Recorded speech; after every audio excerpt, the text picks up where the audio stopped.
Dans l'épisode précédent de Tête chercheuse, Alexandre Baffet nous a expliqué en quoi consistaient ses recherches sur les cellules neurales dans le néocortex cérébral au cours du développement du cerveau. Avant de poursuivre notre discussion, j'ai voulu voir de mes yeux des organoïdes cérébraux. Ce jour-là, étonnamment, ils étaient d'un joli rose. Est-ce qu'il y a des choses que vous pouvez me montrer dans le labo ou non? Je verrai rien. On peut aller voir s'il y a pas des petits organoïdes. Il fait chaud. Je vais voir si on peut trouver des petits organoïdes. Tiens, on va demander à Christophe. Salut Christophe, ça va? Bonjour. Bonjour. Est-ce que tu nous montrerais des petits organoïdes? Vous en avez pas, des organoïdes fixés? Fixés, ouais, super. On va aller regarder ça. Fixé, Alors, ça fixé, veut dire... ça veut dire qu'ils ont été baignés dans un produit de fixation, du paraformaldéhyde, qui en fait des liaisons covalentes entre toutes les molécules. Et en gros, c'est comme dans du formol, ça bouge plus, ça reste comme ça, on peut le garder au frigo pendant des mois, c'est plus vivant, quoi. Parce que sinon, les organoïdes vivants, ils sont dans la pièce de culture, c'est un peu compliqué d'y accéder. Mais les organoïdes fixés, ils ont la même forme. Ouais, tu nous les ramènes? Ouais. Je sais pas où, donc là, c'est l'espace laboratoire. Et du coup, voilà nos petits organoïdes. Hop. Ces petites boules alors, Ouais. c'est ça? Ils sont assez gros, ceux-là. Chaque boule est un organoïde. C'est un petit bout de cerveau, quoi. Voilà, en gros, c'est ça. Ce qui est assez rigolo, c'est qu'elles expriment une protéine fluorescente rouge. Et alors, normalement, on la voit pas forcément à l'œil, cette fluorescence rouge. Il faut des détecteurs, mais là, elles en expriment tellement que, en fait, les organoïdes sont rouges. Donc là, on a des petits organoïdes rouges qui expriment C'est joli, cette protéine fluorescente. Ouais. Mais c'est comme des granules d'homéopathie, en fait. Ouais, ça fait à peu près cette taille-là. Ouais, c'est ça. Hein, c'est ça. Je pense que ça a le même effet si on les mange. C'est vrai. Ça va pas nous faire des neurones en plus. Non. Et vous vous êtes toujours intéressé au cerveau? Alors, pas du tout, non. Je suis très touche à tout, moi. Du coup, j'ai fait mes premiers stages, je travaillais sur la grenouille, le xénope, mais en thèse, je travaillais sur la drosophile et je travaillais sur les ovules de drosophile, donc on est loin du cerveau humain. Moi, ce qui m'intéressait à la base, c'était le développement. C'était comment un organisme peut se former au cours du développement embryonnaire. C'est ce qui m'intéresse toujours, c'est ce qui m'a toujours intéressé. On a 2 cellules, un spermatozoïde, un ovule, et puis on fait un bébé avec 2 bras, 2 jambes, une tête. Bon, j'ai toujours trouvé ça assez incroyable. Ouais, c'est fascinant, mais je suis d'accord avec vous. Et chez la mouche, c'est pas comme ça que ça marche chez les mammifères, mais chez la mouche, ce qui est assez incroyable, c'est que les plans de polarité de l'embryon, c'est-à-dire l'avant, l'arrière, le haut, le bas, sont déjà définis dans l'ovule. Alors que nous, c'est pas le cas? Non, nous, c'est pas le cas. Et donc, l'ovule va avoir un avant, un arrière, un haut, un bas. Et moi, ce que j'étudiais au cours de mon doctorat, c'était comment cet ovule sait où mettre l'avant, où mettre l'arrière, où mettre le haut, où mettre le bas. Et en fait, ce qui se passe, c'est que la cellule, l'ovule est une cellule, va transporter des molécules de façon asymétrique, on dit, donc de façon inégale de chaque côté, grâce à des moteurs moléculaires. C'est des protéines assez fascinantes qui ont 2 jambes et qui marchent sur des filaments. Et en fait, elles marchent sur des filaments et elles peuvent transporter les molécules dans différentes parties de la cellule. Donc mon projet de thèse, c'est de comprendre comment ces petits moteurs marchent dans la cellule pour transporter les molécules à droite à gauche. Mais quand vous dites une protéine avec des pattes, c'est vraiment ça? C'est vraiment ça. C'est vraiment une protéine, vous la regarderiez, vous auriez vraiment l'image anthropomorphique d'un petit bonhomme qui avance. Et vraiment, on peut vraiment faire le parallèle avec quelqu'un qui marche. Ouais. Dingue. Incroyable. Ouais. Incroyable. Et alors, donc, vous avez travaillé sur la drosophile, donc les ovaires. Ouais. Et après?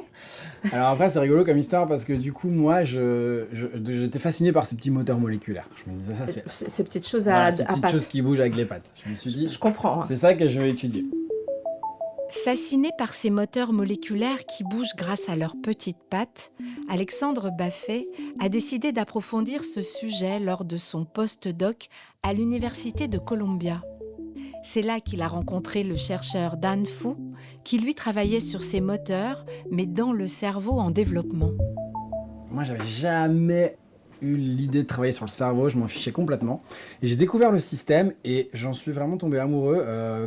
Comme ça ne m'était pas arrivé pour la drosophile, alors que les gens adorent ce modèle, c'est un chouette modèle, mais bon, voilà, moi je me dis, oh, c'est un modèle comme un autre, mais je m'en fiche un peu. Et là, vraiment, j'ai eu le coup de fou, je me suis dit, non, mais ce système-là du cerveau en développement, c'est incroyable parce qu'on peut poser toutes les questions du monde, on peut tout regarder en temps réel, on peut perturber le système, c'est génial. Donc, je suis allé... Vous êtes amoureux de ça, du fait qu'on pouvait tout perturber? Bah oui, c'est un système assez incroyable parce qu'on peut prendre notre cerveau, on peut le trancher, On peut mettre ces tranches sur des lamelles au microscope, donc on peut le filmer.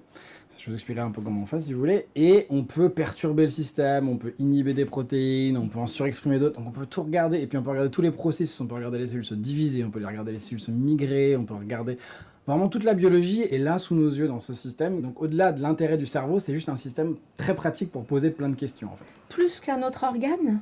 Ouais, je On trouve. ne peut pas découper un autre organe de la même façon et observer les mêmes choses ? Alors chez les mammifères, c'est difficile en fait. C'est-à-dire que je m'en suis rendu compte assez récemment de ça, mais en fait, vous avez des gens qui font par exemple pas mal d'intestins, des choses comme ça, c'est beaucoup plus difficile. On peut pas vraiment faire des tranches d'intestin et la regarder ça sous le microscope pendant... Pas du tout de la même façon qu'on peut le faire avec le cerveau. Le cerveau, on le tranche, on prend des grosses tranches bien épaisses, on les met au microscope, et en fait, il garde sa structure et globale dans cette tranche, et on peut imager ça pendant des jours et des jours. Donc en fait, on peut rester pendant une semaine au microscope à regarder tout ce qui se passe. Je crois pas qu'il y ait vraiment d'autres organes mammifères où on puisse faire des choses pareilles. D'accord, donc vous tombez amoureux du cerveau Voilà. et de ce qu'on peut y fabriquer, enfin trifouiller quoi. Exactement, et du coup, pour la petite histoire, je vais voir mon chef de postdoc qui m'avait quand même recruté pour faire de la biophysique des moteurs, et je lui dis, bon Richard, en fait, changement de programme, je vais pas du tout faire ce que tu m'as recruté pour faire, je vais plutôt travailler sur le développement du cerveau, et puis il m'a regardé, il s'en fichait un peu, il m'a dit, whatever, fais ce que tu veux. C'est donc par hasard qu'Alexandre Baffet a commencé à se passionner pour le développement du cerveau. Alexandre Baffet est un chercheur atypique qui se laisse guider par son instinct. Est-ce que c'est aussi par hasard qu'Alexandre Baffet est devenu chercheur ? Moi, c'est pas une vocation, la recherche.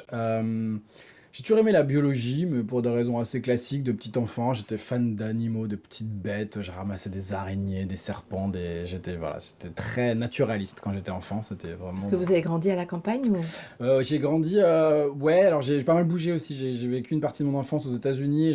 J'étais en Californie, j'avais un canyon juste devant chez moi. Et dans le canyon, on ramassait des grenouilles, des araignées. J'ai même attrapé une tarentule plus grosse que ma main une fois. Ça a fait un peu peur à ma mère, mais... Et c'était où ? Très branché à San Diego. Ah, vous êtes à San Diego. Donc, pas mal, combien d'années ? 3 ans. Donc j'étais très branché animaux. Et puis après, un peu plus tard, voilà, cette fascination pour le développement, comme je vous disais, mais c'était pas vraiment une vocation. Moi, j'étais pas hyper bon élève au lycée, j'avais pas de très bonnes notes, ça m'intéressait pas trop l'école, je séchais pas mal, j'avais pas des bonnes notes, j'ai eu le bac ras les fesses avec je crois 10,2, donc c'était vraiment pas le truc. Je me suis inscrit en fac de bio, et en fait, le déclic, moi, c'est arrivé un peu tard. En fait, c'est arrivé à un moment où... tout simplement, les cours ont commencé à devenir vraiment intéressants. Je me rappelle d'un moment où, ça y est, on n'était plus en train d'emmagasiner du savoir, mais on était en train d'apprendre un peu l'histoire des sciences. On nous posait des questions aux examens, par exemple. On ne disait plus comment ça marche. On disait, voilà le problème, imaginez un protocole expérimental pour résoudre cette question. Et là, j'étais... Ah bah voilà, là je m'amuse, ça m'intéresse. Et là, j'ai commencé à vraiment à choper le truc. Je me rappelle aussi, j'avais des profs qui avait des cours très déstructurés, et ça faisait râler tout le monde. Et moi, j'étais trop content d'avoir un cours où il y avait un peu d'histoire des sciences, et puis on faisait un coq à l'âne, on partait comme ci, comme ça, je voyais cette liberté. Et donc j'ai commencé à m'épanouir assez tard, mon L2, L3. À Paris, vous étiez ? J'étais à Rennes, et j'ai fait ma L3 à Montréal. Donc là, j'ai commencé à apprendre le virus voilà, au cours de ces années-là. J'ai pris goût à étudier, à lire, à bosser mes cours. Vraiment, j'ai adoré ça, quoi, en fait. Mais vous adorez ça encore, hein, parce que ça se voit à la façon dont vous en parlez, en tout cas. Oui, bien sûr. Non, mais oui, c'est vrai que c'est passionnant. Hein. J'adore. J'aimerais bien en faire plus, hein, parce que c'est vrai que, comme on disait, on parlait du temps du chercheur. Je passe beaucoup de temps à pas faire ma recherche à moi, mais à faire des évaluations, à faire des rapports, des machins, des trucs. Mais ce que moi j'aime par-dessus tout, c'est les réunions de laboratoire, comme tout le monde. Hein. Ça, c'est tous les chercheurs pareil. C'est m'asseoir avec un étudiant qui me dise voilà, j'ai eu ces résultats cette semaine, et qu'on discute ensemble ce que ça peut vouloir dire, qu'est-ce qu'on va faire la semaine prochaine. Ça, c'est le paradis. Mais c'est peut-être, je sais pas, 25% de mon temps, mais c'est le temps que je chéris, quoi. Alexandre Baffet a créé son équipe de recherche à l'Institut Curie en 2016. Mais le travail de la recherche, ce n'est pas que répondre à de grandes questions. C'est aussi faire face à de nombreux problèmes terre à terre. C'est telle manip qui fonctionne pas, pourquoi, qu'est-ce qui a pu changer, on change la température, on change les temps, machin. C'est le secret de toute façon pour faire de la bonne recherche, c'est de régler tous ces petits problèmes méthodologiques, et une fois que tout fonctionne, après on peut répondre aux questions, une fois que les méthodes marchent, c'est pas si compliqué en fait. Le plus dur c'est de mettre en place tous les outils, quoi. Et vous avez eu comme ça des grands moments d'excitation, de plaisir, de... J'ai des découvertes qui m'ont fait beaucoup plaisir, mais en fait, Il y a un truc un peu frustrant. Bon, en tout cas, moi, j'ai jamais trop ce moment eureka parce que, en fait, en science, quelque chose de très important, c'est de reproduire son résultat plusieurs fois. Et très souvent, on a vu un résultat incroyable et qui, la deuxième fois, la troisième fois, la quatrième fois, n'a pas été reproduit. Donc en fait, on a appris, moi le premier, et mes d'autres gens dans l'équipe, un peu à se blinder contre ça. Et des fois, on a un résultat hyper spectaculaire. Et on s'auto-contrôle. Non, c'est sûrement faux, c'est sûrement un artefact. Voilà. Mais quand même, on y pense. Et après, on l'a une deuxième fois, donc on se dit, ah, en fait, peut-être bon. Et puis après, on l'a une troisième fois, mais une fois qu'on l'a la troisième fois et qu'on y croit, bah, en fait, on l'avait déjà eu il y a un mois. Donc, il y a un côté où c'est un peu dilué, en fait. Et qui fait qu'il n'y a jamais ce moment de, ça y est, j'ai trouvé. Ouais, c'est ça. Mais bien sûr, quand même, il y a plein de choses qu'on a compris. Mais après, c'est des choses quand même très techniques. Ouais. Voilà, très... Et là, c'est arrivé il n'y a pas longtemps. Vous avez avancé là, il n'y a pas longtemps. Ouais, là on a un papier en cours, le papier de thèse de Richard, super, où justement on étudie comment nos cellules B migrent et quels sont les moteurs moléculaires qui migrent. Et on a bien compris, en fait, on a vu qu'il y avait 2 phases de migration avec 2 machines moléculaires différentes qui prennent le relais à 2 phases de la vie de la cellule.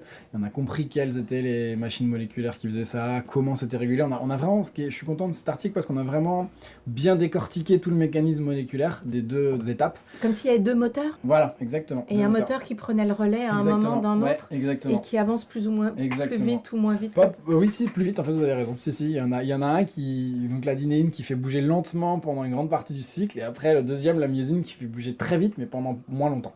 Donc c'est un truc un peu lent, super rapide. Et on a bien décortiqué tout le truc, ce qui est pas toujours facile dans un système in vivo, quoi, de faire de la biologie moléculaire. Donc là, je suis content de cet article. Là. Il sort quand ? Bah là, on est en révision, donc l'article est chez un journal. La façon dont ça marche, vous soumettez votre article, ça part chez des scientifiques à travers le monde qui le lisent et qui disent voilà, ça c'est pas bien, ça c'est mal fait, ça faut changer.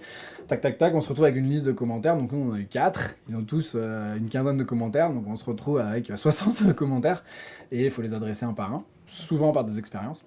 Ah oui. Donc c'est du boulot. Donc là, Richard est sous l'eau, là, en train de faire toutes ses révisions, mais ça avance bien. Je pense que si ça sort, ça devrait sortir cet été.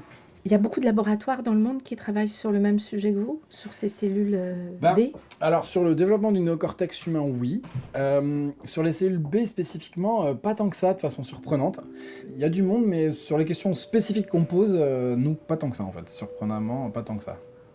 En novembre 2023, Alexandre Baffet a reçu une aide financière de plusieurs millions d'euros allouée par la Fondation Bettencourt-Schuller sur une durée de 5 ans pour soutenir son projet de recherche pionnier. Mis à part cette dotation exceptionnelle, j'ai voulu savoir s'il était difficile d'obtenir des financements pour sa recherche. C'est pas le pire, c'est-à-dire que quand même, c'est de l'humain. Je pense que c'est plus difficile aujourd'hui de se faire financer quand on travaille sur la levure, par exemple. Malheureusement, parce que, je veux dire, tout ce qu'on fait, nous, finalement, c'est redécouvrir ce qui a été découvert chez la levure, ou chez la mouche, ou chez le ver. Hein.